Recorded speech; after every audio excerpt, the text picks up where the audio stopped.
So in this session, we'll discuss regarding hierarchical modeling concepts.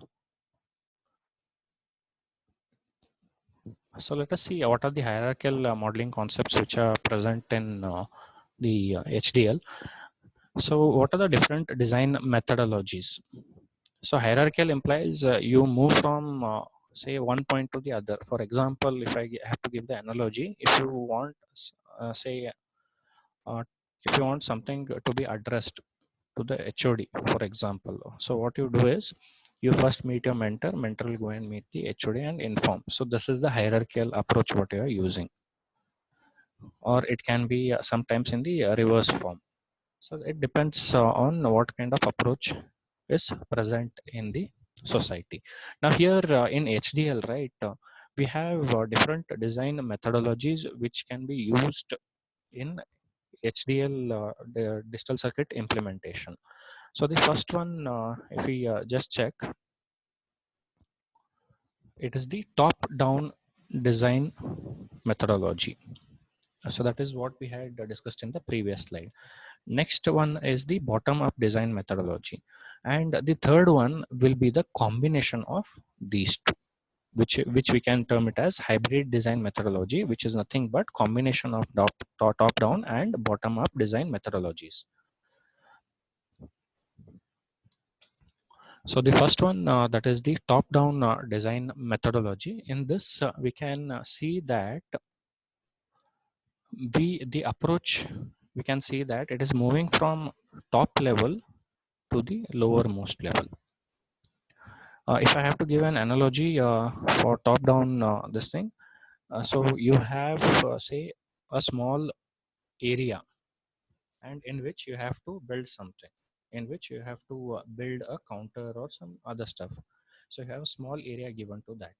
So that smaller area you divide it into smaller chunks. That area what is available with you, you try to divide it into smaller chunks, and each chunk will be called a sub block.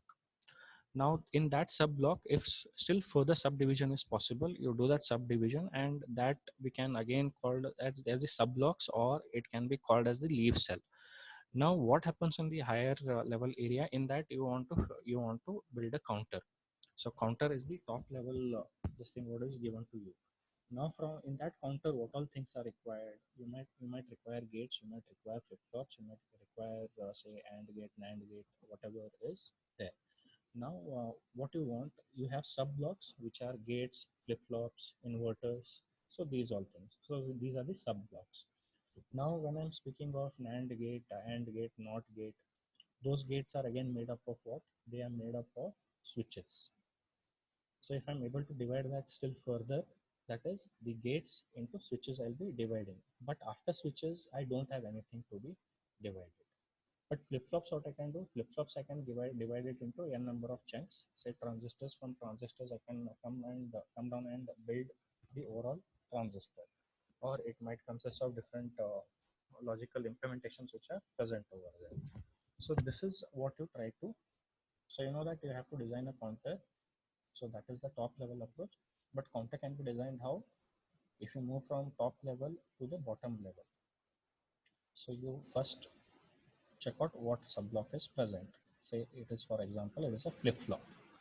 So from flip-flop, if I able to divide, I might be dividing it into as a inverter and say another flip-flop which can help me to build this flip-flop. So I move from top approach to the bottom approach in order to get the overall implementation. So this is top-down approach. So in simpler form, if I just observe, so I have a top level block. This block is divided into n number of chunks, which we call as subblocks. And if possible, these subblocks can be again still further subdivided into a few more subblocks. So this is also possible. Now this subblock which is divided, if it is still further divided and you are getting some subblocks, but if these subblocks I am not able to divide further, if these subblocks, if I'm not able to divide further, I term them as cells, leaf cells. So leaf cell is the last unit. This unit cannot be subdivided. I cannot achieve this. I cannot subdivide this. This is the last level.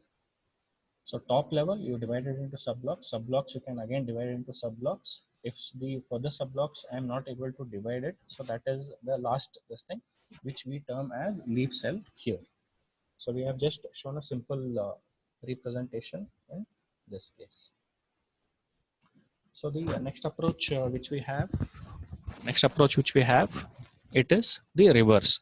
So now what I do is I take the basic building blocks. I take the leaf cells and then I build the upper block. So which we term as macro cells. In this case, macro cells, which we build the upper blocks. And using these macro cells, we try to get the top level design. We try to get the top level implementation. So that is what we are trying to achieve here. So we start at the lowest level and then we go up to the highest level in this kind of design methodology. Whereas in this case, we start from the topmost level and move down to the lowest level in order to implement the entire stuff. So these are the two kinds of methodologies which we have.